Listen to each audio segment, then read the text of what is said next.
हमेशा समझौता करना सीखो, क्योंकि थोड़ा सा झुक जाना किसी रिश्ते को हमेशा के लिए तोड़ देने से बेहतर है।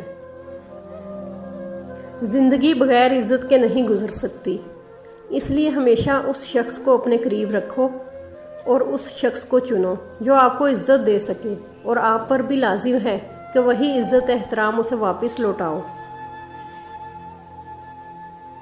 अगर आपका ज़मीर नीयत साफ़ है तो इस बात से कोई फ़र्क नहीं पड़ता कि कोई आपको अच्छा कहे या बुरा, आप अपनी नीयत पे जांचे जाएंगे, दूसरों की सोच पर नहीं। किसी का किरदार जानना हो तो ये देखो वो हंसता या खुश किस बात पर होता है। अगर किसी को गिरता देखकर, तकलीफ़ में देखकर खुश हो रहा है तो जान लो कि करैक्टरलेस इंसान है, और अगर किसी की नेकी और अच्छाई कामयाबी को देखकर खुशी का इजहार कर रहा है तो बाकिरदार इंसान है। जिनसे मोहब्बत की जाती है उनको अपनी ख्वाहिशात की रस्सी से कैद नहीं किया जाता, उन्हें आज़ाद छोड़ दिया जाता है, उन्हें अपनी ज़िंदगी खुल के जीने दी जाती है और दुनिया के जंगलों में अपनी मर्ज़ी से भटकने दिया जाता है।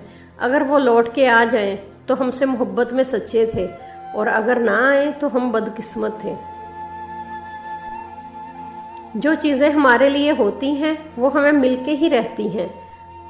अल्लाह इंसान को तहाइफ देना चाहता है और फरिश्ते उन चीज़ों की हिफाजत पर मामूर होते हैं। हमें उसकी रहमत पर यकीन रखना चाहिए, हमारे नसीब का हम तक ही पहुँचेगा। मोहब्बत के लिए ऐसे लोग ढूंढे जिनके माज़ी ने उनको तोड़ दिया हो, जिनकी ख्वाहिशें दम तोड़ चुकी हों, जो जीना भूल चुके हों।